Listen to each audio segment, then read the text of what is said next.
folks. Welcome to the WPL morning show. It's been such an interesting match, last night that both Nikhil and I were discussing that there's just so many talking points, right? The match ebbed and flowed beautifully. It probably started off with Nat Sciver-Brunt, her unbeaten century, right? Sort of setting the stage. Then Richa Ghosh came with her fearless counter punch that almost stole the show. I think at that point, a lot of RCB fans probably just turned off the TV. They decided this is not happening. But that's exactly match 16, right, of the WPL. It had every single bit. For those of you who stuck around to watch the entire match, I'm sure, you would be able to relate to the kind of emotions, you will see through the course of this discussion. Obviously, in this live match review and analysis, we break down what that match was, major talking points, and how Mumbai will take a lot of heart, right, from this win. And how that's probably going to help their campaign even more. RCB slumping to their second consecutive loss, hopefully, not reading too much into it, but then, again, concerning signs as they head to the business head of the tournament. But Nikhil, again, over to you, like just your first thoughts on the game. Like, did it feel like it was, hey, a comfortable victory for Mumbai, or a game that, sort of stayed alive for far longer than it should have, somewhere?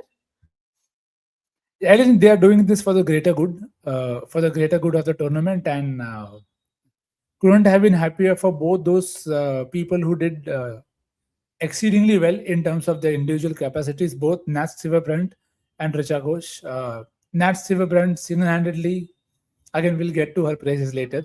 But I think Mumbai would have expected a much bigger win. Good lessons for Mumbai again, and they just continue to show us that when their overseas players get going, it's difficult to stop them. But there is a way to catch up with them, because if you see, yesterday was the first time a team could score in excess of 170 against Mumbai in a chase. That hasn't happened before. It was the first time, and it is also telling you that they have had a person going for 50 plus, which again was not needed. They could have bowled out Vaishnavi, they could have given Sanskriti Gupta more overs, but they didn't do that. So they are sticking to our points as well about not always using domestic resources when they can succeed, but also telling us that, when Haley Matthews is scoring runs, when she's taking wickets, all is well. But that all is well will not always be well, because Richa nearly did a rancho and got away. But the only thing I disagree with you in this entire 2-minute conversation is your thumbnail, which said, "Am I crush?" Because they did not crush. It was just a "Am I Bach Gaye against RCB" would have been a very apt title. Sorry for that. No, I mean, fair point there, Nikhil. The crush was probably more metaphorical of RCB fan hopes, right? Till the end of Richa pulling off a miracle. And that's why it was crushing RCB's hopes. But yeah, I mean, we have a few comments coming in the live chat as well. Avinash, very early on in our live chat, going on to say, RCB बेवफा team कहाँ की? Mumbai को बाहर करना था. UP Warriors से भी हारना, please. Just a request coming in there. I think Nikhil's smile gives it away, that he would also like to see an outcome pretty much like that. Right, Nikhil? इस काम के लिए तो वक्त ही वक्त है, करा लेते हैं. Yeah, and we have a new subscriber coming in. Hello, Nix bhai, AK this side. Good morning. Richa की batting देख के मजा आ गया, लेकिन RCB, yeah, fussy. And I mean, fair point. We will obviously get to that in the course of our discussion as well. But before that, Nikhil, let's just talk about the team combinations and the playing 11 itself, right? For Mumbai, a very, very interesting change coming in. Finally, their overseas combination saw, Nick Carey miss out, and Amelia Kerr coming back in. I mean, it was absolutely criminal to see her, warm the bench after the kind of season that she's had. But again, let's just probably get your thoughts on the team combinations for both RCB and MI.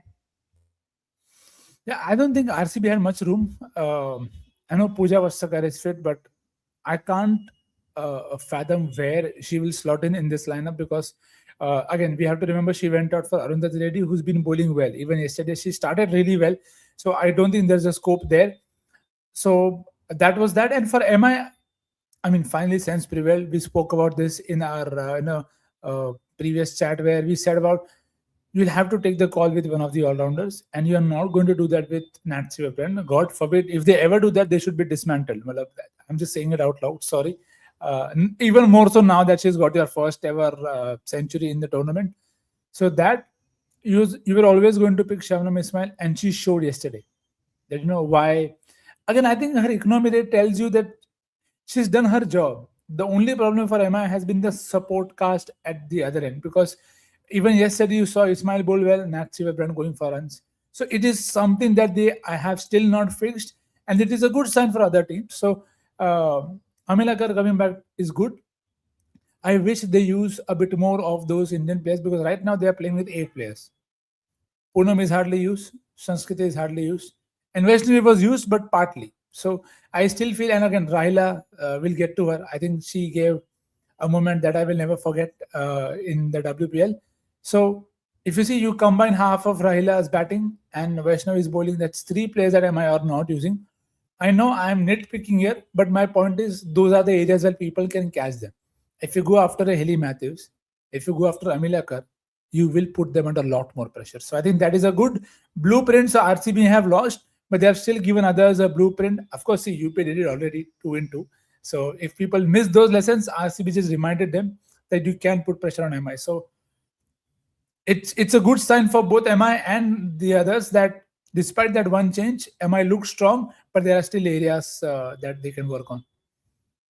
Absolutely, because if you're batting first, putting on a massive total of 199 and a team, that you've already gotten into a lot of trouble with by getting them 5 wickets down and then, just seeing what happened there. Because I think a very fair point coming in our live chat as well. Like, 2-4 balls or ho jate, to, Ghosh definitely Mumbai ko uda deti. Like, there was no two ways of looking at that. There's a lot of concerns about Mumbai's bowling. We'll probably get to it.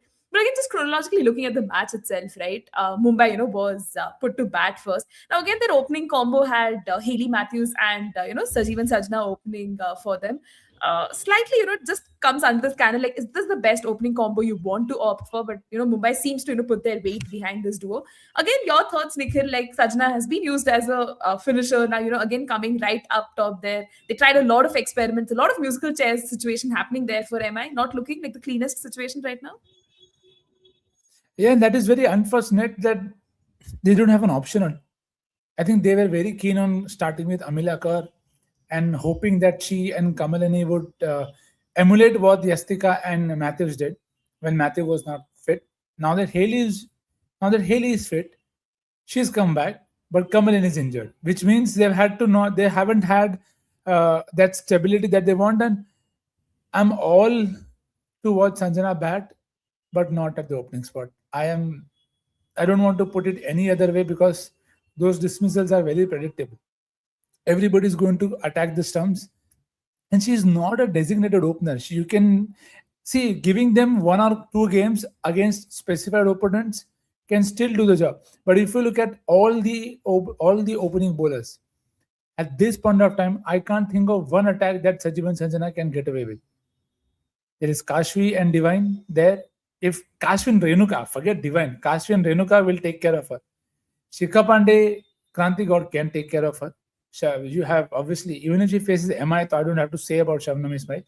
So you have Lauren Bell to take care in other sense. So almost every team has had have the players who can really challenge her. So I would not put it on her as much because it's not her responsibility. She was not their designated first choice or second choice opener. But I don't see an option. I don't think. I think the Amila Kerr versus Lauren Bell battle that happened, I think that really put MI off because it is very rare to make a top international player look like I wouldn't say mug, but Amila Kerr had no idea on that day. Sorry, Melly, no hard feelings there. But in that can happen. The game can do to you at times. So I don't see, unfortunately, there being any other option.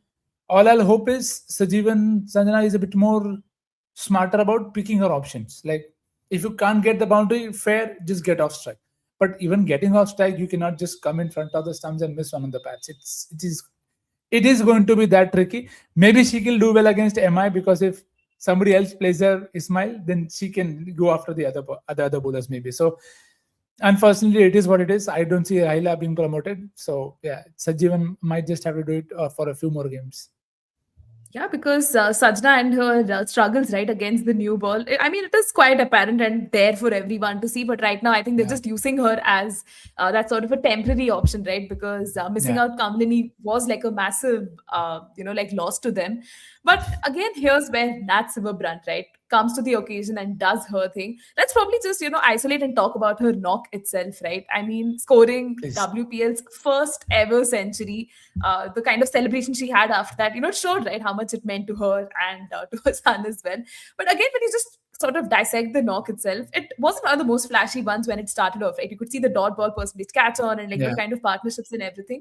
Again, when you like contextualize this knock, was it just more about like game awareness and pacing rather than just trusting on brute power to get the job done? Oh, 100%. And I can go on and on about Nat Sciver-Brunt because I say this a lot about Sophie, that she's the best bowler I have ever seen, and this is including Bumrah, in terms of what she can do in terms of all formats. So that again speaks highly for Sophie. But for Nat Sciver-Brunt, as you said, I have not seen anybody more game aware, smart. It's very rare. I can't recall any poor Nat Sciver-Brunt dismissal. She is that good in terms of starting as well. And yes, she can at times get into a rut when she'll not score runs, but that can happen with anyone. But even yesterday, she was 11 of 10 or 10 of 11, something like around that. And then for her to pick up, you could feel the pressure that, Haley Matthews is not able to get the boundaries going. They will need somebody to start the tuk-tuk. And who did that? Nobody better than Nat Sciver-Brunt. And the best thing about Nat Sciver-Brunt is you can imagine her batting, and if you bowl a ball at a spot, you yourself know she can hit that in three spots, and that itself tells you. And for that also, she doesn't have to take a risk.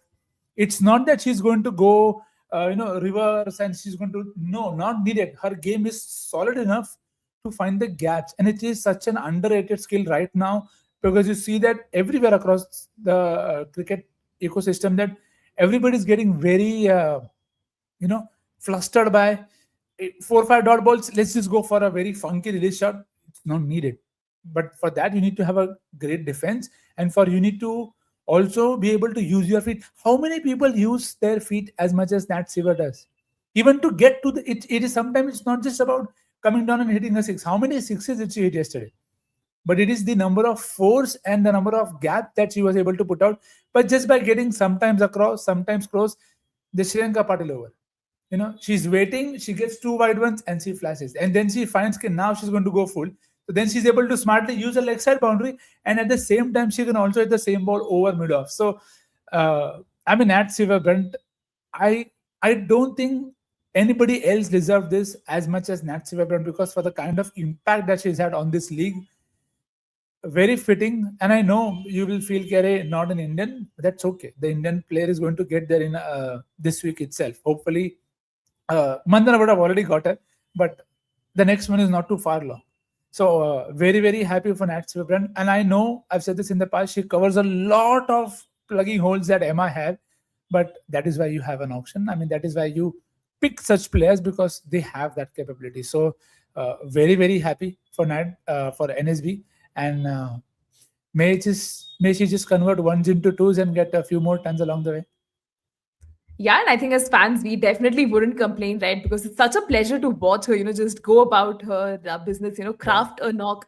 And this was one of those knocks that probably, stand the test of time, not just because it was the first century, but then just the pacing of the knock itself, right? I Basically. think, as you said, we can talk for hours on end about how beautiful it was. And I think even AK goes on to add, like, what a complete player NSB is, dream for any side, single-handedly changed the course of the game. And, she literally dictates terms. Yeah, Yeah. encapsulated that beautifully there, AK.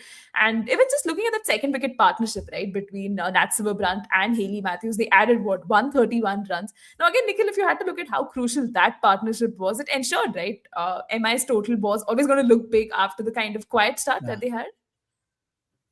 Yeah, I think you can say, am I were better prepared, or I just felt that RCB were a bit more laxed in their planning because see, Lauren Bell, they were never going to attack her, which was very evident. The first ball surprised me though. The very first ball of the game. Oh, Lauren Bell is going to bowl short today. Oh, this is just a one-off. She's not going to do that. She will get her lines because that's what she's done right through the tournament. So she was very frugal. Nadine had done her job. Arundhati had bowled decently well. They had already gotten a wicket, and you felt okay. Despite not getting too many boundaries, MI are not away.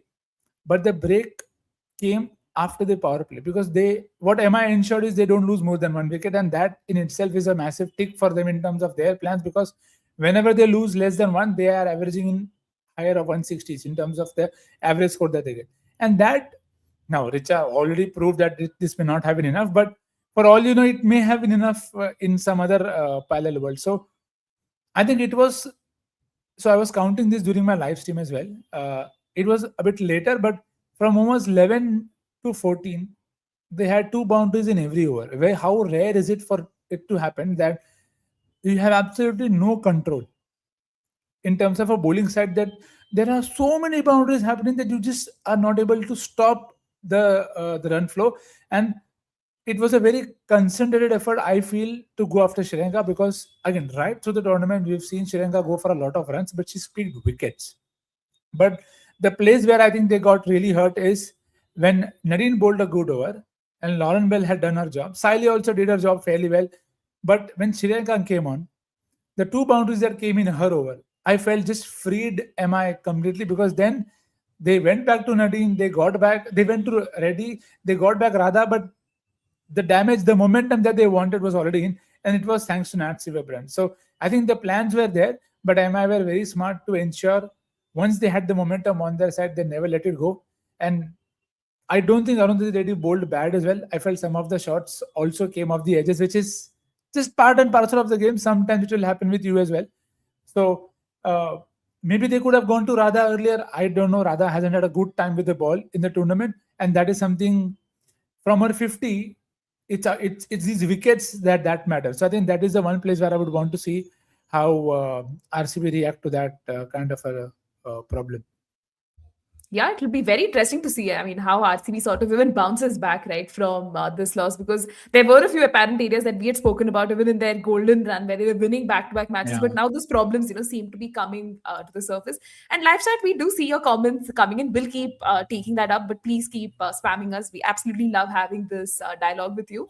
Tushar goes on to say a very valid point, actually. MI has been very lucky that one of Nat Sciver-Brunt, Harmanpreet Kaur, Amelia Kaur, or even Hayley Matthews for that matter has performed in every match. If not, it's done and dusted for them. Hopefully against Gigi. Not a Gigi fan, but want Mumbai Indians in the final. I think, Nikhil, this is something that has been spoken to death, right? About how MI has depended largely on that core to, step up and perform for them. And that playing 11 may other players go unused itself. But somewhere do you think like having MI in the final would make for great viewing, and it's sort of deserved considering the campaign that they've had? Yeah, we are in for chaos no matter what happens. So it is good. Again, Tushar, we've spoken on exact this point, as you know, Neha also rightly pointed out. And right now, I just want to venture that I'm saying, hopefully against Gigi, not a Gigi fan. This is Gujarat Giants, just to be very, very clear. We are not mixing anything. So, Tushar bhai, thank you for that early morning chat. But I am not too fussed about who plays the final, because I have now post 2024 T20 World Cup, and now that this World Cup has come home, I am a satisfied person. I am a content person. We've gotten two trophies to see after the 2013 saga, in terms of the last time we won something. So, जो भी आएगा, we are happy to see. And again, to me, I will never be able to look at WPL or IPL as a standalone tournament. To me, it will always be, what are my national heroes doing in this tournament? How is Dipti going? How is Harman going? How is Smriti doing? Now, Smriti is also somebody to be spoken about in terms of her record. And if you, nobody wants to take out big scores, but if you take out those 550s, the numbers are very poor. So again, it is something that I would say that we've done the scouting for a reason. There is a reason why we have Nat Sciver-Brunt, Hayley Matthews. Hayley Matthews was going unsold. The world was waiting for what, I don't know. Why would you not pick Hayley Matthews? Any team right now would have benefited from having someone like a Hayley Matthews. UP would, GG would, any team would. So I think it props to MI that they were able to identify such players, and now they are backing them. So I think they deserve that. But at the same time, they are also giving you an opening that you play out Shabnam Ismail. There is the entire lineup is yours today. All you have to do is just be smart and pick the right options, and you can put them under pressure. That's a good thing for the others as well. So hopefully an entertaining game like yesterday, right through till the end of the WPL bus. We want chaos. Yeah, not complaining one bit in that regard, right? Because MI2, to their credit, as you rightly said, have built a team that's going to get them success, right? Irrespective of which player it is that's going to step up. And I don't think, as fans, we can really fault them for wanting the best options to deliver that for them. And more often than not, it's the proven customers, who are doing the job for them. They will obviously not have concerns with that. But playing, excellent second fiddle, so to say, to Nat Sciver-Brunt last night was Hayley Matthews herself, right? Again, 39 balls scoring that 56. It sort of set the base early. And somewhere I really felt, that approach of hers helped, Nat Sciver-Brunt play that long innings without, massive pressure. Again, Nikhil, if you had to look at Hayley Matthews in the role she played last night, I mean, we'll talk about her heroics with the ball a little later on, but with the bat seeming to get back to her rhythm, something we've missed. Yeah, I think something she would also have taken a lot of confidence from, because again, coming back from a long injury layoff, the best thing that prepares you for any game is more game time, and I think that is something she had the best seat in the house watching NSB do her bit, because it completely took the pressure off her in terms of, you could see that in the previous game when she had a hack across the line and she got bowled, and you felt, this is, you rarely see this from Haley Matthews, but it told you that the pressure can get to the best. And now the next game, I don't expect that slog to come out, because now with Haley Matthews, I expect big leg side sixes, nice, lofts over covers. All this we will see the next game, because now she's gotten a score.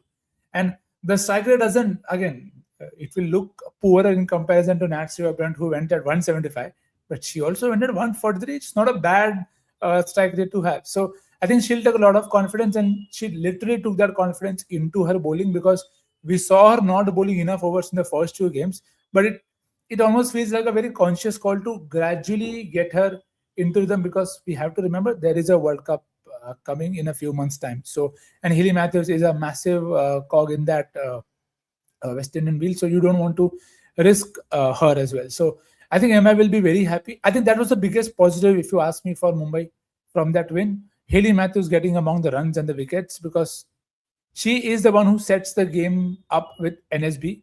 NSB may be the star player, but as you said, Haley Matthews finds a way to contribute with the ball as well. So that I think is very important right now for Mumbai. Yeah, always a massive positive, having your big match players step up and do really well. Mind you, this is Hayley Matthews returning from injury, right? And having missed a great chunk of the cricket season, much against her wishes, being able to step up is definitely great signs. And again, just phase wise, looking at how MI accelerated at one stage, they were 68 for one, right? At the 9 overs mark. To get to 199 for four is like stuff of dreams, right? I mean, again, Nikhil, if you had to look at what changed, right, in terms of just the intent and acceleration, especially through the middle and death overs, was it just about Mumbai being better with the bat, or RCB just, going a little wayward with the bowling plans? Yeah, I think you can say RCB were a bit wavered, but I think NSB put a lot of pressure on them, because you bowled anywhere, she had an answer. You bowled on the outside, she was cutting. You bowled, gave her a bit with and went full, she was going over covers. And she's always too smart to go across the off stump and then just sweep you. Some of the fields I didn't get. Again, I would like to mention that aspect, because you saw that with Sri Lanka as well, if I'm not wrong. She bowled full on the stumps, but there was no mid wicket or a square leg in place to stop that ball. So it felt very, oh, so maybe this is not the plan. So maybe either they executed it, they went wrong in their execution, or their plans were a bit too risky and they were trying to bluff, but the batters caught their bluff. Because as I said, from over numbers 10 to 14, they had two boundaries every single over. And when you are having that, you're not going to have much of a problem. And the number of dot balls, eventually I think Nat Sciver-Brunt ended up with just 10 dot balls. That tells you, if in 100 you're playing just 10 dot balls, you're doing a lot of running also, which means rotation of strike is also not a problem. And these two are very different as batters. Haley Matthews is different. Nat Sciver-Brunt prefers different options. And uh, the ineffectiveness of Radha is something that I think would have hurt RCB, because 2 overs for 24, she did not bowl after that. And Arundhati Reddy, for all her good work, I think she lost a bit in that 14th over when she had a 5 wides as well and a couple of boundaries. So I think once that 20-run over came, Lauren Bell came back and she got Matthews, but I think they had the momentum to just keep going. And Harman in this form, she was not going to miss out. So as you said, it was a nicely stage was set up by Nat Sciver-Brunt. Haley Matthews helped her with the equipments. And once Lauren Bell took her out, Harman was like, "Don't worry, you set the stage. I'll just like to continue and finish the job." So I think it was a near perfect kind of a acceleration and period, because 199 is par. In my opinion, you need something special to chase that, and that's what we eventually saw from Richa. It would be nitpicking if you ask more from Emma in that sense. I think they were perfect in that aspect. Yeah, I think that innings construction couldn't have been done better. Largely, Yeah, because of NSB's knock, they could NSB. get to a very competitive score. And I think Avinash also brought in this point earlier, that I understand your point of for MI relying on their overseas bowling options, such as their overseas players. But RCB or Smriti to bade pyar se 200 khate hain, which is, I mean, yeah, that is the fact of the matter. It has been like that, which also brings me to the point of just the dependence, right, on Lauren Bell. In a night when all the bowlers were going like for runs left, right, and center, you still had Lauren Bell, right? Finished with 2 for 21 at a very miserly economy of 5.25. I think the RCB social media team has been just going wonky with like a lot of edits of her walking through like a desert and it becoming a forest, because of all the dot balls that she's been planting. But again, Nikhil, somewhere do you think that RCB should have probably been a little more strategic, leaned on her, especially when Nat Sciver-Brunt was accelerating a lot more, and even just looking at how both of them were going at it with each other, Lauren Bell was able to get the better, right, of Nat, and sort of limit her scoring options. So somewhere, do you feel like RCB could have been a little more proactive in that sense? Yeah, I genuinely expected her to come in probably the 11th or the 12th over, because I felt they needed that wicket earlier. Even it was, now again, you of course you can look at it in many ways that maybe somebody else would have scored, but the point is, if you get her back, she bowled a three in the power play. So after 6 overs, not much to do for her. You get her back at the 10th or the 11th over mark. The point is here to not bowl her out. The point is to get the wicket. She eventually came in the 15th over and she was able to break through. I am very personally confident that had she come on earlier, she would have got the wicket earlier, because she's been their best bowler. She's had good slower ones, which people have not been able to pick up. But they continued with Sri Lanka. They gave her the second. They got back Reddy. They gave Radha her second over. So I can understand what Smriti was trying to do, but it just felt like a trick gone missing, that Lauren Bell is your best bet. Yes, maybe they would have played her out, but even that would have been a very good over, right? Because that would have taken the momentum out of you. When you see, so the 11th over goes for 13 runs, and uske pehle wala over has gone for 8. So that is fine. If Nadine is going for 13, and then Sri Lanka is again going for a lot of runs, she's gone for 18 runs. Wouldn't you immediately just get back Lauren Bell and look that, okay, they are going after the bowling. Let's just give them something different. See if they take on Lauren Bell. They take on her, there is a chance. Even if they don't, at least she'll give you a quiet over. So I think that is the one place, as I said, the usage, it is, I find it very unfortunate, or maybe I feel I'm very nitpicky there, but I just feel captaincy right now is not as much gut feel. It almost feels like most of it is a pre-planned thing that is being executed, that you know पहले से ये बोला गया है, we will do this only, we will not change much. So uh, again, I'm not saying that is always the case or always the case with Smriti, but just everywhere in terms of how people are used. Because I mean, as you said, it is just straightforward thing that you just get back your best bowler, get the wicket, and then stall the flow. You get two wickets. You get Matthews and Amajot Kaur or Harmanpreet Kaur early. You suddenly looking at a score which could be lesser than 190, 180, because then that would have meant NSB has a lot more pressure on her herself. So I felt that was a trick missed for sure by RCB in terms of not getting back Lauren Bell early. She did what she would have done Bhuvneshwar Kumar proud yesterday in terms of in the Gale 175 now. Bhuvi came out unscathed, and that's how Lauren Bell also had a good game yesterday. Yeah, I mean, as you rightly pointed out, Lauren Bell was, absolutely breathing fire last night. RCB could have been a little mindful of, using her at that phase where Nat Sciver-Brunt was going hammer and tongs. And even just looking at Yeah. RCB's field placements and just the bowling matchups, they clearly weren't proactive enough and sort of led to, what happened. An absolute deluge of runs being leaked there, Yeah. and Mumbai eventually getting to 199.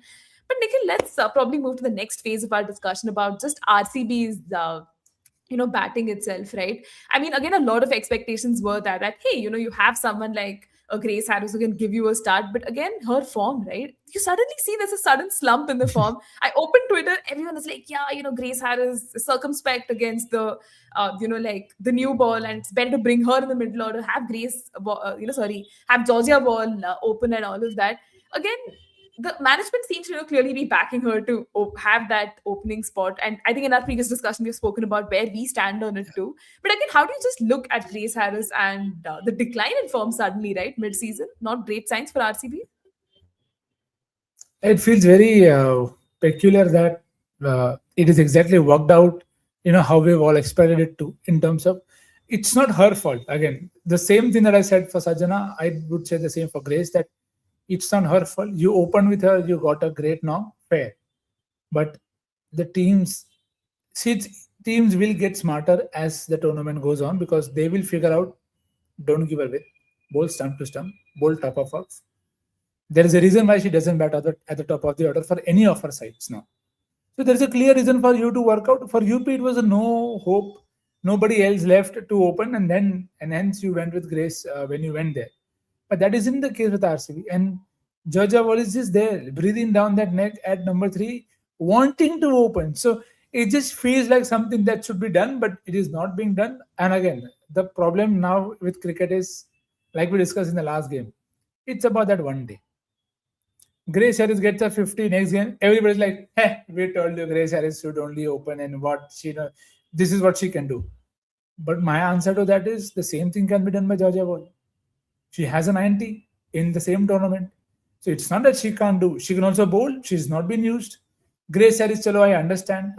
She's had an injury, and you want to be a bit careful with her. But Georgia Wall bhi to hai. Just open with her. It will help Smriti as well. And you will not get so many dot balls as well. So again, it just feels very straightforward, but teams don't want to do it. Now, I felt that Grace Harris was off the field, which meant that maybe they could just try Georgia Wall.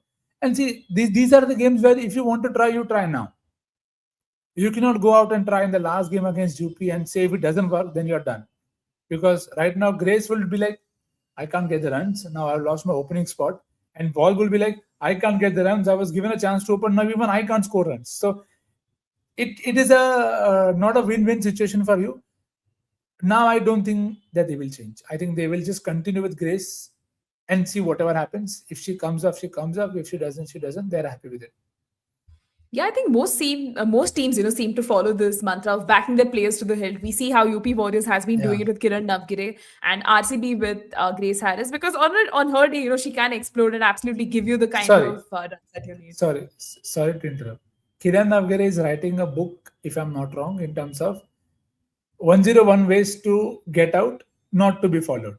So sorry, Kiran, I'm trying to anti-jinx so that you get a very big score in the next 2 games, because some of the dismisses that Kiran Navgire had, I would not wish them for anybody, not even for Travis Head or anybody else who has troubled. And again, I did not take a women's cricketer name because I think India will win both the World Cups. So nobody should trouble India. So hopefully that happens. And sorry, Kiran. Nikhil obviously being very cheeky there, hoping there for an anti-jinx to work for Kiran Navgire and a change in fortunes, right? Because she absolutely needs that. But here again, I think Avinash goes on to add in our chat that Georgia Wall का dismissal अगर किसी के साथ गली cricket में होता तो 2 दिन उनका मजाक बनता. And here's where, Nikhil, I think we should bring in Rahila Firdaus, right? The kind of wicket keeping that she's been doing has been fantastic. Goes so much under the radar in the domestic circuit, part of Madhya Pradesh team. And again, like a lot of pundits do, laud her capabilities as a keeper and as a captain and everything. But just, yeah, talk to us about what has impressed you so much. Single-handedly responsible for raising the standards of fielding in WPL and keeping Meto. She's the premium pro max, whatever you want to say. Just that one dismissal of Georgia Wall. You look at the ball is going down the leg side. The batter is almost missed it. Gotten an under edge, which is gone lower. She's going this way. The catch is going that way. It's keeping low. And for that to be picked up in such a clean manner, I think that is one of the finest pieces of wicket keeping I have seen. Probably just goes back to Sarah Taylor for me in terms of the only person I would go back to in terms of who I would expect her to be pulling off such stunts. So Raila, absolutely immaculate. Because those are the catches that you remember all your life. You'll always take the regulation. Sometimes you'll drop them, but to take a catch down the leg side when it clearly looks harmless delivery, say kya hoga, and it is kept low as well, and you're wrong footed, and still you are able to catch it up. Hats off. So happy for Raila, because we've seen the mistakes that Kamalini have done, Shweta has done. Again, it's not to disrespect them, they are not keepers, but it also highlights what you get with a very good keeper. And again, that there also lies a problem that I can still not open with her. So it's just how the world right now is, that you take what comes, but just be very sure, because she's very good at her job, and I would continue to see if we can get more such moments from keepers, because we don't have too many good keepers right now in the system any which ways. Even Richa, for all the good work that she does with the bat, not always a safe keeper of sorts. So well done, Rahila, and absolutely enjoyed. Or I don't think World ka mazak banta bhai. Uh, I wouldn't say it was an unfortunate dismissal. It was just an exceptional piece of fielding that got her. And baki, theek hai, you will get out sometimes early. That's okay. Yeah, I mean, fair point there. And I think sometimes even as us, fans and people, just spectators, you just want to doff your hat, right? Because it's Yeah. been that sort of a wicket keeping expertise that we are witnessing right now with Rahila. And hopefully, she continues to grow from strength to strength. But again, just coming back to RCB and the fact that they lost, 5 wickets inside the power play, looking absolutely listless. Again, how would you owe this, right? Was this again just on how MI was bowling brilliantly, or just RCB's top order selection once again coming under the scanner and sort of letting them down? It started with, of course, I wouldn't want to say, but a dismissal that we all expected in terms of Grace getting Shabnam Ismail, and then an off spinner to Smriti Mandana. How often? I think we should stop a count only now, because I'm tired seeing Smriti get out to off spin. And same, I think second shot she got out to Gardner in a very similar way where she got LBW. This time she got an edge, which was again nicely held by Poonam Khemna at around square leg. So you always knew that Haley Matthews was going to come in and she was going to bowl. I don't even think Mandana was trying to hit her. She was just trying to get to the other end. I think Haley Matthews yesterday, I also felt when Richa faced one ball from her that she was getting a lot more bounce, which is where I felt Smriti got out, because I don't think she anticipated the bounce that Haley gets. And for me to say that, and for Haley Matthews to then to take the next wicket when there is a low bounce to Georgia ball, just sums up sometimes it is just not your day. I think I don't think RCB did much wrong, because Grace Harris, they were both trying to just play her off, not take much risk. But again, you can definitely fault her for saying that. Why would you want to go across the line? The straight bat is working for you. Use the straight bat. Don't it's a low bounce wicket. So on a low bounce wicket, horizontal bat shots are always going to be tricky. But she did that. She fell. You see Smriti Mandana, she also went for a slightly cross bat, a shot too early into the innings against spinner. She got a Georgia ball, I would say unlucky. But Gautami Naik, you can't tell anything to her. She, poor lady, was just done by the low bounce from Shabnam Ismail, and you expect that. I don't think. Again, that is Smriti. That's how Shabnam Ismail gets wickets. She's going to bowl top of her. She's gotten so many people like that. I wouldn't say that Gautami is better placed to counter. And rather at 5, some days it'll happen. So I would not fault much. Maybe Smriti and Grace could have been a bit different, but it's okay. I think it was MI's day. Yeah, and it's probably one of those days where RCB will really, not look too deeply into it. Just take the learnings Yeah. and move on, because they have that queue, next to their name in the points table. So it's just learnings and takeaways at this point that they probably want to go ahead with. But we have a live chat bring in some valid points. Let's start off with Tushar's itself. He says the problem with Grace coming up top is they don't have somebody to partner up with Richa. Radha and Gautami are not going to cut it. If you are, 60 for 3 after 11, they will always end up with just 110 or 120, which is valid. I think RCB's batting order is something we've spoken about like long and enough, and how there has to be some introspection of, mixing things up. Bring in Grace Harris a little later, Georgia Wall to open up there, but again, not sure if RCB would want to experiment so late in the tournament, Late. but again, lessons for the future. And we have another very positive comment coming in that, hi guys, great to see some people discuss WPL in such great detail, similar to the IPL. I hope some other big channels should also join, like Crickbuzz and others, as they give just small 10 minutes videos. Thank you so much. We really appreciate encouragement like this. Yep. In fact, Nikhil also constantly tweets about the WPL, like it's just really really amazing to see the work he's doing. But thank you so much, and if you're new here, please do consider subscribing. Yeah, I think AK had brought in this comment earlier too, that we need more players like Richa in the Indian team. T20 World Cup this year. Other than Harman and Richa, I don't see more explosive batters or hitters. Nikhil, this again takes me back to a conversation we were having off record of, how do you fit in someone like a Bharti Fulmali in that Indian playing 11, right? She again comes in with this fiery brand of cricket, and it is, she's someone you absolutely want in that side, right? Do you agree with AK here that single-handedly having Richa manage the reins of the finishing might be a lot to ask for? Potentially, but just like our discussion that happened off air about how do you fit in, we ended up feeling it may not be possible. And why? Because you need more bowling options. That is how T20 cricket is, white ball cricket rather, is going towards, where you want multiple players with multiple skills. But uh, I, s- I see there is a clear way where you could potentially get to a stage where you get two of such players, but for that you need a gun bowling attack. Right now, I don't think India have a gun bowling attack. Again, they have the people, but they are slightly inexperienced. I wouldn't say, now see, Charani has won a World Cup, but that sometimes it may account to a lot of things, and sometimes it may not be account to a lot of things. So there is Charani, there is Kranti, there is Arundhati, there is Deepti, there is Amanjot.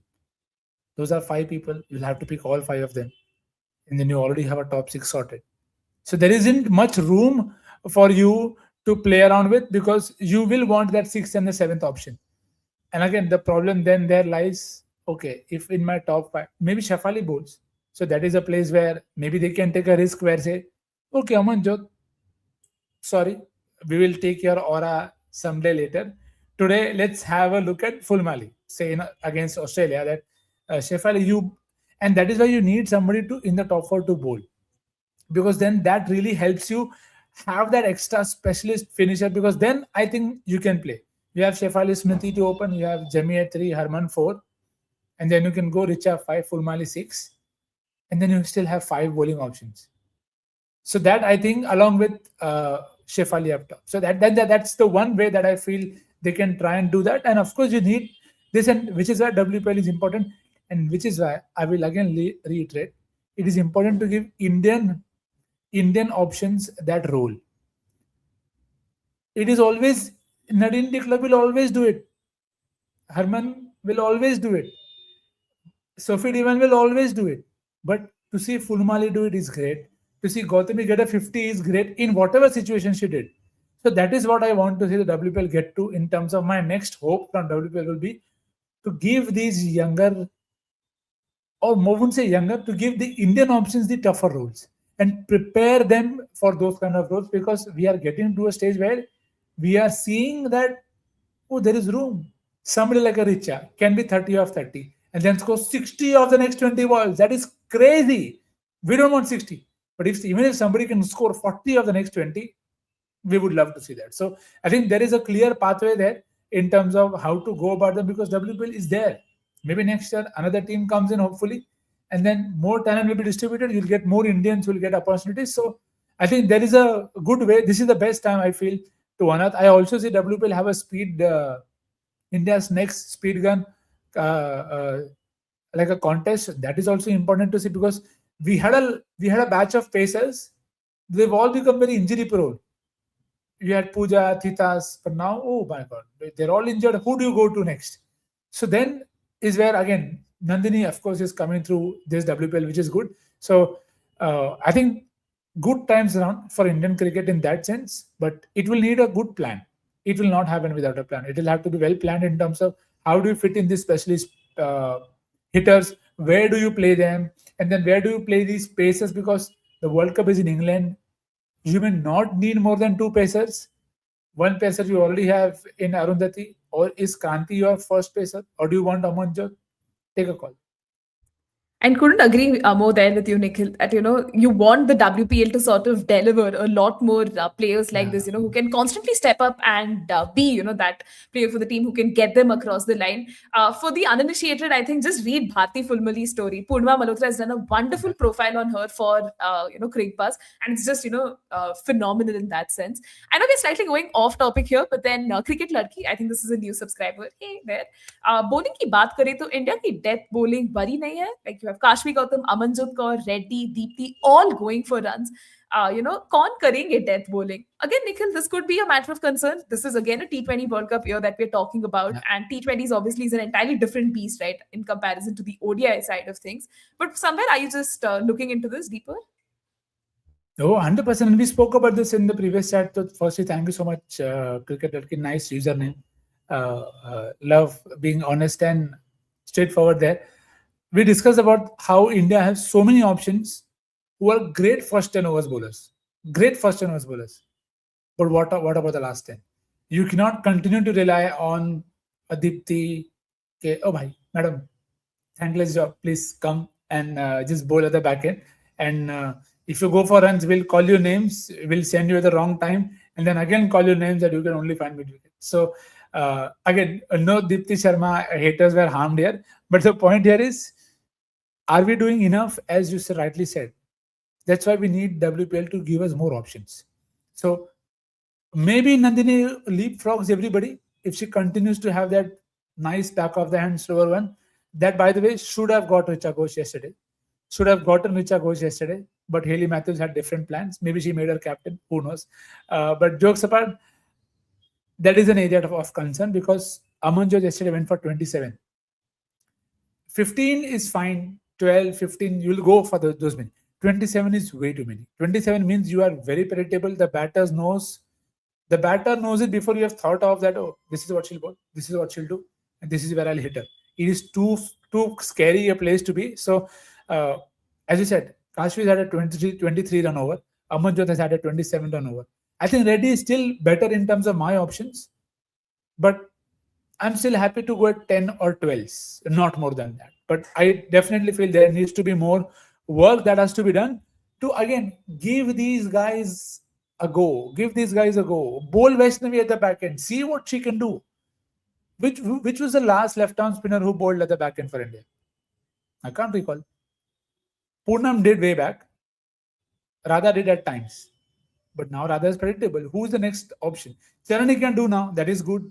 So you need to see that happen more so that you throw in that variety where, again, it also depends on who you are playing. Some teams are great at hitting spin at the back end. Some will be greater at hitting pace. So mix and match, but have options. Right now, I think India have a couple of them in Reddy and Charani along with Dipti.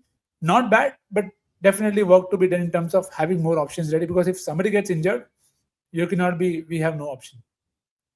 Yeah, it's again going to be a matter of time, before India sort of beefs up on their like death bowling reserves and gives them that sort of role clarity. Hopefully, the WPL again serves as a platform where they get exposure to situations like this. Even if they get tonked for a few runs here and there, honestly, we can still expect them to come good as they progress, right? Wisdom does teach you a lot of things in that regard.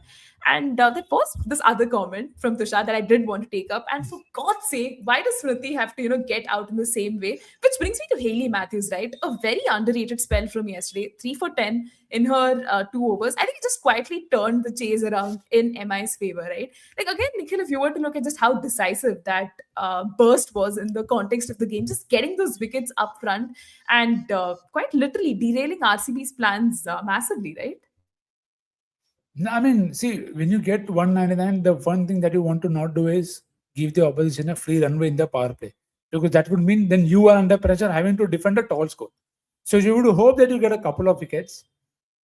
Hilly Matthews should again just go to Rahila, give her a party, because for her stumping, for her catch, for her caught behind is what really completely took out the option of batting deeper into the innings, because that's what I would have expected Georgia World to do. That she gets into the innings, she gives Gautami some partnership, and it ensures that they're not too rushed and they're not taking that early risk. See, Radha Yadav cannot come in the power play every now and then. It is not again a best spot for her. So that is why I felt, Haley Mathis, that twin strikes just really set them up. Maybe it also relaxed MI too much in terms of, "अरे कर लेंगे ये तो अभी." We are waiting for a couple of misses, but unfortunately, the last miss it came on the last ball of the match. So that just tells you cricket. You should never take it for granted. But they did get a chance. But Haley Mathis was like, "No, no, people haven't had a thriller. Please, let's give them a thriller, and we want to see Richa smash runs." So very kind of you, Haley. Thank you. Yeah, I think it was just one of those days where Haley Mathis could do no wrong, right, with the bat and the Yeah. ball, and ensuring that the match did go deep. But here's where RCB is already in a situation where they really needed a crucial partnership. That's where the Yeah. 52-run stand between Richa Ghosh and Arundhati Reddy sort of stabilized things, right? Again, Nikhil, somewhere did you sense that this partnership briefly can swing momentum towards RCB? We will talk about Richa's knock specifically, but just the partnerships, right, that Richa was able to stitch with Arundhati, later with Shriyanka as well, just gave a brief sense of hope that, hey, things could maybe look difficult for MI. Yeah, I think the one thing that has really stood out for me in the last few innings that Richa has played is sometimes you've seen Richa play a very expansive shot very early, and that hasn't worked out. But you see, I can't recall too many expansive shots when she was 30 of 30. She was very clear, not the time to take a risk. If you get a bad ball, you go after it. Otherwise, no. You just get yourself into a position. Again, maybe they would have spoken about it in the timeout that we are 30 or for 5. This cannot really just we cannot be blown away for 80-90. We need to get to a score. Again, clarity in the mind helped both her and Nadine first stitch a stand, which brought them a bit more close. And then again, Arundhati Reddy, we've seen that already in this very season where she's more than good enough with a bat. She played a nice cut shot as well to get a boundary. So it's not that such she's someone who can just hold her end. She could give you a couple of boundaries here and there, and that I feel augurs well. Again, I'm going to think from India lens first that I think she did finish her match really well. Just in the recent series that India played, where she got a good finishing kick at the back end. So all of this is very important from the India lens, and of course, RCB will take confidence from the fact that they were not hurried into a low score, and that I speaks volumes about both the growth of Richa as a player and also the smartness around her. That nobody went, "Arey, Richa to mari legi, let me also try." No, play for her. All you have to do is just rotate the strike, give her the batting. So I think that was a good thing that RCB did. They did not go out of the game too early. And again, there was a. I'm not mixing cricket formats, but enough people in the past have told you sometimes it is more important to stay in the game. It's always easier to get out of the game very early, but sometimes the more you stay in the game, you are going to put pressure, because 3-6 said that Richa hit, and you saw that look on Harman's face.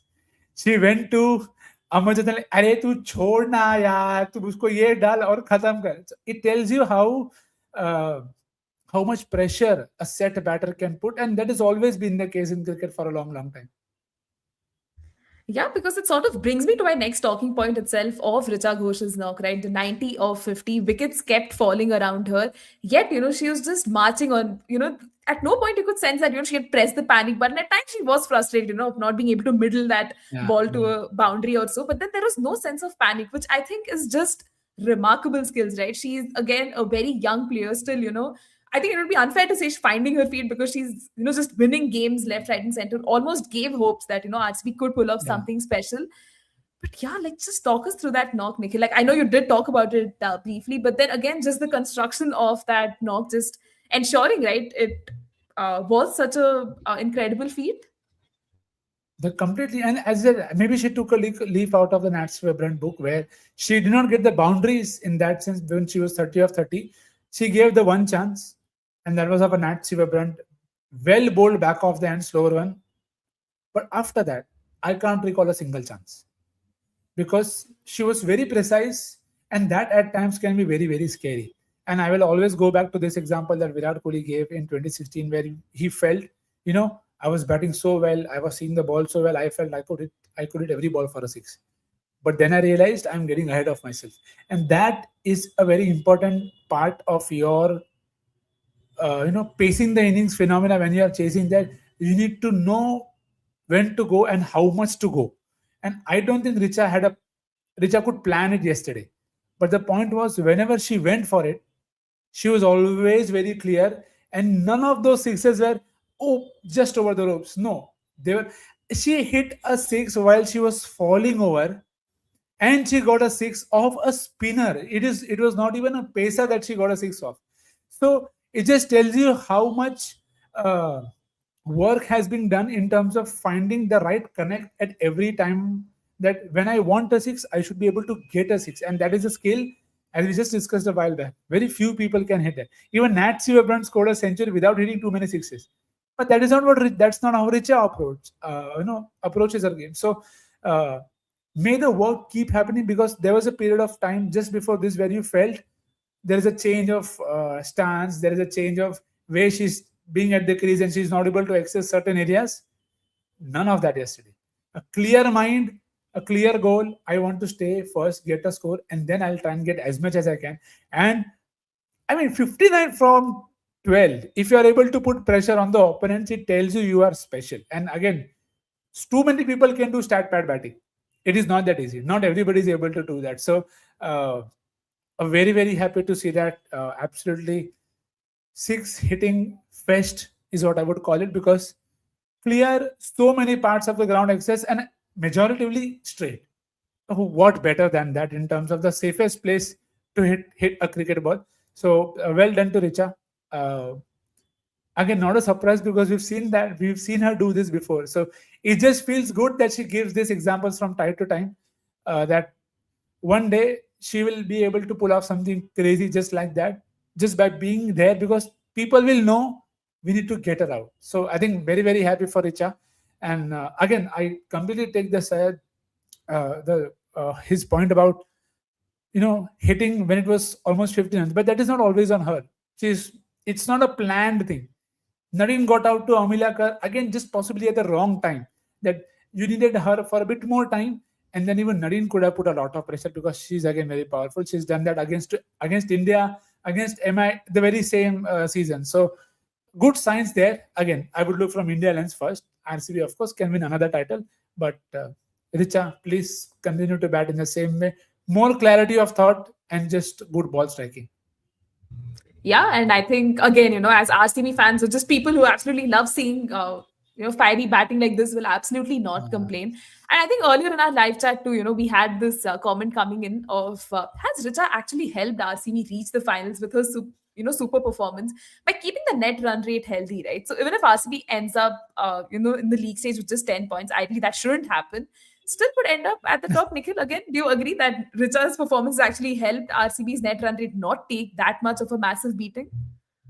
No, 100%. And it could have been a massive loss for RCB, and it would have put them in undue pressure had they lost the last game to UP, because then you are waiting to see, what are other teams doing? And sometimes you're then just doubting yourself that, okay. And see, the after effects these are at times seen on the field in terms of the options that you take, because then you are a bit in two minds.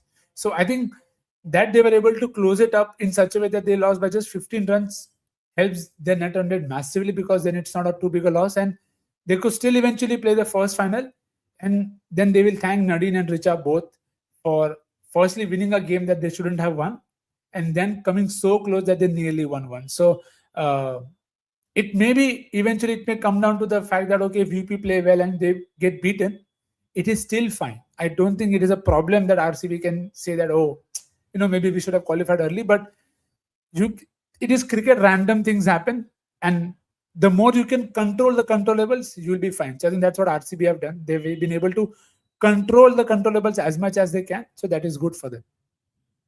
Yeah, I mean, as much as we were happy that RCB won 5 matches straight and then are losing two. The calculator is always a part of the equation, right? You just can't remove Yeah. that. And let's see, what the final league game for RCB has in store. Another question or rather comment is if any of the top players had given four more balls left to Richa, we could have seen the second century of WPL, a point Nikhil was talking off record as well. Also, yesterday, Richa was left with just a few balls short, which was unfortunate, right? We didn't get to see that. But again, cricket is a very funny game, right? We've seen a lot of things, not work out that well for certain Yeah, batters. But Richa will take a, world of confidence, right, from that yeah. performance, and hopefully she continues shining like this. And we obviously had encouraging comments from Surya as well. Are two of my favorite panelists on the show. Thank you, Surya. Hopefully, at some point I can have you both on in the same show. That's like absolute stuff of dreams. Yes. And Surya, obviously knowing us so well, he's like, pretty sure you would have discussed this, but that Rahila Firdous stumping, my God. Yeah.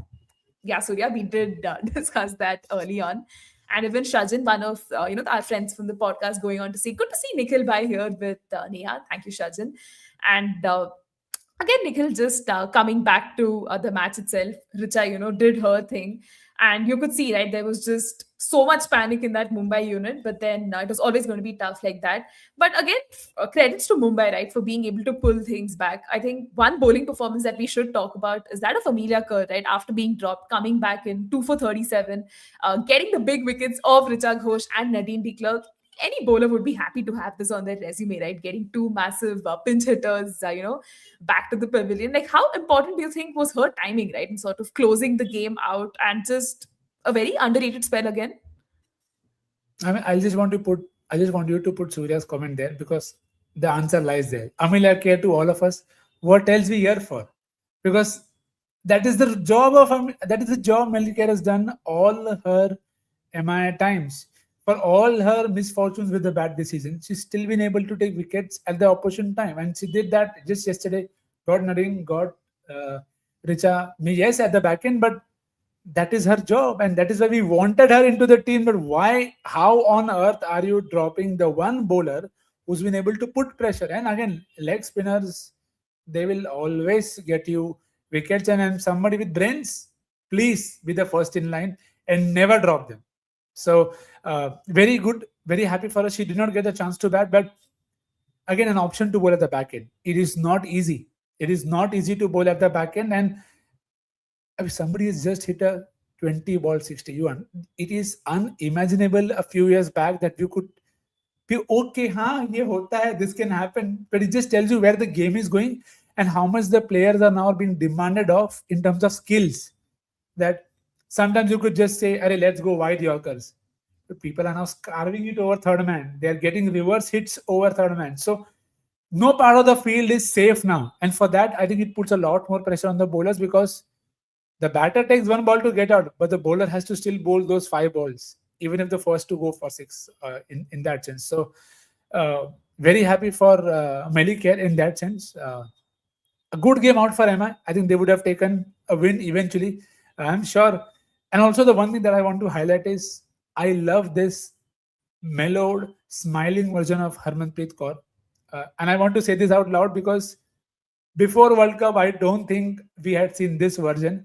But ever since that World Cup has come, you can see Harman is very relaxed. She's not that, unless because otherwise you see that in runouts and in reading also. She's so, yeah, what are you doing? You don't do like that. So it is good because it's important for her to now get to the next step. There's a T20 World Cup to be won. Tactically or better ho jao aap. Batting, I think Harman, this is the best time for Harman to be Harman. Of Mumbai Indians, that Harman can be for India as well. So hopefully that happens. And for that, all that to happen, she needs MI also to do well. So hopefully all of that will be a good boss tick coming into that World Cup for India. Yeah, I mean, a lot of valid points you bring in there, Nikhil. But even just looking at Mumbai Indians and their bowling scorecard from yesterday, I know we've spoken about Hayley Matthews, Amelia Kerr as well, Yeah. Shabnim Ismail, setting the tone up front, getting crucial wickets. One of the most economical bowlers for MI. Yeah. But the rest of the bowlers just absolutely getting tonked, right? I think here the focus falls on like Nat Sciver-Brunt, Amanjot Kaur. It was a tough outing for both of them, right, as bowlers. So again, like concerns rising, like coming in there about how their death overs side of things are shaping up, and hopefully something that doesn't come to bite them in the fag end of the tournament. 100%, which is why I said the fact that Harman getting better with the tactics is I don't know how much of this is Herman or the coach or the philosophy, because they again did not go to some of their options, which to me is, then don't pick them. Why would you not give Vaishnavi more overs? What was there for you to lose? And even if Richa went after her, either Richa will learn or Vaishnavi would learn. But you have to go up, you have to give them that confidence. She's gone for 2 overs for 15. The point here is that I'm trying to make is, you give her the third over. If she bowls well, Nat Sciver can give 30 and still be okay. Eventually, you had more, you had enough runs. That would have been 59 from 12. It would have been 79 from 12 for all you know. But the point is, you would have learned something with your newer option. But again, this is something, again, we said this almost too many times as a broken record. Too many teams are too worried about that day. Just today, let's get out of this game and then we'll figure. But I don't think it's a good place to be, because, again, you did not use Sanskriti Gupta at all with the ball. You used her in the power play in the last game. So, again, is that her role? What is her role? So, all of this I feel sometimes can be better used. There is always a room to give an extra over somewhere in the middle, just to break that, just to break a stand. You see Nadine and Richa again looking to build a partnership, right? Give a bowler to Sanskriti, give an over to Sanskriti, see what she can do. If she takes a wicket, you'll know more about her. So that's where I feel some of the teams need to not worry too much about losing. And if MI were worried about losing after having them 35 for 5, so then I don't know when you will give. So I think definitely there is enough room for other teams, as I said, to go after MI's bowling. Just play out Shabnam Ismail. Just do that. Don't give her more than one wicket, and the entire bowling attack can be put under pressure. And we've seen that enough already. Bro, if UP can beat them twice, I'll not say anything else. And Darshan also going to add, in the chat about, I feel Amanjot actually bowled well before that last over. MI should consider using her more over NSB, which is a valid point, because Amanjot too, right, broke onto the scene as probably more of, a batter who could bowl. But then just seeing the way she's gone about building her craft as a bowler largely goes under the radar. So hopefully, MI can use her a little better in certain phases of the game. Another comment from him also says that RCB needed a set batter to hang through, right? They got so much better to bat, as Richa Yeah. showed. Credit to Mumbai Indians, though, like no two ways of sort of looking at that. And even just looking at, like, we almost are reaching the end of our discussion, Nikhil. But again, like this match, right, when you look at it microscopically, like maybe somewhere you can give credit, right, to MI, the way they were just able to probably absorb those pressure moments. You could see Harman, get a little like restless with Amanjot, but at Yeah. large, you could see the nerves were in check. And even just RCB's ongoing issues at the top of the order, just coming out so glaring. So again, just learnings and takeaways for both the games, as from for both the teams as they head towards the end of the tournament. I think more of the same in my opinion, that both teams have power play blues. I don't think MI have had the best amount of runs being scored, but it's been that kind of a tournament. Almost nobody has scored runs in the power play. But there are areas where RCB will want to feel that our batting isn't getting better as well, in terms of, despite having Grace Harris up top, would be better placed to have Georgia Wall. Again, we've discussed. I don't think that is happening. Now, how do you go about it? Grace Harris will play her former team in the next game. She should know most of them. She should be able to get a good score, and then it gives them good chance for the final. In terms of bowling resources, again, I'll end up saying as a broken record, MI need to start using more resources, because Nat Sciver-Brunt, see, I feel Nat Sciver-Brunt, Amanjot are great people to be used in certain type of conditions. If those conditions are not there, they can be lined up and can be hit. And as we've seen, if it is getting better to bat at the back end, try and get as many tight overs up start as much possible. And for that, you may have to rotate your bowlers a bit more. So that's where I feel both teams need to do that, because RCB also were guilty of just trying to back that one pre-planned strategy and not getting Lauren Bell earlier. So that, I feel, proactiveness is something that Smithy will want to show.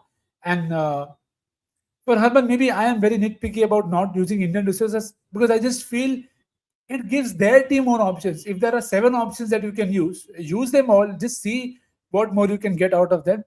But again, unfortunately, I don't see either of those things happening, because it just tells you how much systems are run in a way where they want to back what they feel, which is again completely fair to see. But as you said, bowling as an area to work on for MI. Uh, Without Shabnam Ismail, who are their other wicket-taking options? Because as of now, it's just been Amilakar. So there is an area that they can work on. The opening partnership is not worked at all. That is also an area for MI to work on. So plenty of similar woos if you see. Lauren Bell, Shabnam Ismail, only other wicket taking option, not quite sure who they are. And then Sajivan Sajana and Grace Harris not getting those runs. So I think very similar story for two teams, but 4 points separate them. So there's still a lot to pick and choose. Yeah, definitely. I think a lot to play for too in that Yeah. regard. I know we've spoken for almost an hour and 10 minutes about this match, but the live chat again just has the last few set of things, Nikhil, which I will sort of bring on the screen. Avnash says, Nick's by not everyone thinks for India perspective, even if you are Harman Uh-huh. or Smriti, they have to be professional franchise captains first. I think, yeah, that's like clear and something we've made And again, apparent. sorry, Avinash bhai, the point here is not to see about India. The point here is to see about MI only or about RCB only. So when RCB had Prema Rawat, they still did not give her a single over. There was a game where she did hardly bowl. It's not about what she will do for India, but what if somebody gets injured in RCB and then Prema has to come in and she's had no bowling? Something that happened with MI in the other game. What if you get Sanskriti and you have to bowl somebody else? You played Kranti Reddy. You did not even give her a single over. What is the point? What is the confidence they will have if, say, two people get injured and you have to get them both in the setup? They have had no experience. So that's where I feel it just feels something that can easily be solved but not being done. And again, once this happens, then I'm looking at it from an India lens that okay, what can India learn from it in terms of options? So again, nobody at any point of time is suggesting that they should do what in WPL thinking for India. Do that for your own franchise first, and then India will automatically take care of itself. Yeah, and largely the league has served that need, right? Franchises are always going to be the first place where the things have to get sorted, and then you see the spillover Yeah, effect of certain players ending exactly. up performing really well for the country as Correct. well. And Sachin also goes on to probably just share this comment of amazing how much faith India and Yes. RCB have in Richa. Malolan talked about backing Richa to get at 15s at the back end, and at the last time out, they thought even 25 in the last over is fine for her, and it's great, right, to see this sort of faith being imposed in a young player, and hopefully she continues to deliver the goods as well. And Darshan also goes on to say RCB should bring in Prema for Aru if Pooja is not fit. I think she looks a bit more threatening in that regard. Again, Nikhil, if you could quickly get your thoughts on this, like Prema Rawat again, right, comes in with the reputation of being an exceptional leggy, just not getting enough opportunities. But do you think this could possibly be something they can consider? Yeah, yeah, and which is I wanted Prema to bowl in the first place because if she were bowled, she would have gotten a lot more wickets, and then they would have known, "Ki, arey," and I'm not going to say that she can replace Radha in the team, but there is enough scope. There is enough scope. I know Radha is pre-decided; she bats higher up the order for India and every other thing possible. But I feel there isn't too much to choose between those two, and Radha is not giving you wickets. Prema will give you wickets. So I feel there is enough room there. Reddy Kobe, you can still play, and you could play both Reddy and Prema. But again, I don't think that is happening. You need Radha Yadav to field. So Radha Yadav will always be on the field. She's the Anukul Roy that KKR had. Just to give a parallel reference in another world where people don't use it much. So unfortunately, Darshan, I don't see it happening because Radha is too integral to that core, which I feel will not be broken. For Arundhati Reddy, if you bring in Prema, who do you bowl at the back end? Because Lauren Bell is not going to bowl at the back end. She's going to bowl out her four by the 16th over mark. And Sri Lanka all through the season has gone for a lot of runs. She's going at over eights. And in her best season, she went at seven. Okay, best se compare nahi karna, but still she's gone for a lot of runs in the very season, despite taking a lot of wickets. So I think it's a catch-22 situation. Again, self-inflicted more than needed, but it is what it is. Yeah, I think it was one of those situations where, like the auctions are done and dusted. This is the best, optimal Yeah, use of resources you can do and can't resources really, possible yeah, fault them for that. And completely. probably what's a fitting conclusion to our conversation, Nikhil, is Tushar's comment, and I really liked it. He wishes, Nikhil, why we want the OG trio of you, Akshay, and Avnish back very soon. So I'm just manifesting and putting it out in the world. I'm pretty sure, you two are hoping that the stars align in some shape, form, and capacity for this to happen. And yeah, folks, I think that pretty much does conclude our very lengthy discussion of this RCB versus MI match. It was a WPL classic, one for the books, and hopefully a rivalry that only gets better with time and sees Yep. performances like this. Once again, a massive thank you to all the folks who joined us in the live chat. It was just amazing Thank having you. you be, so chirpy and share your insights, opinions, questions with us. The plan is to do a lot of WPL live shows like this, through the rest of the season and ahead too. So, guys, make sure to subscribe if you haven't already. And please follow, Nikhil on Twitter for all of his amazing expertise there as well. Just a quick plug in for that. But thank you, Thank you. folks. Thank you. Take care and see you tomorrow. Cheers. Cheers.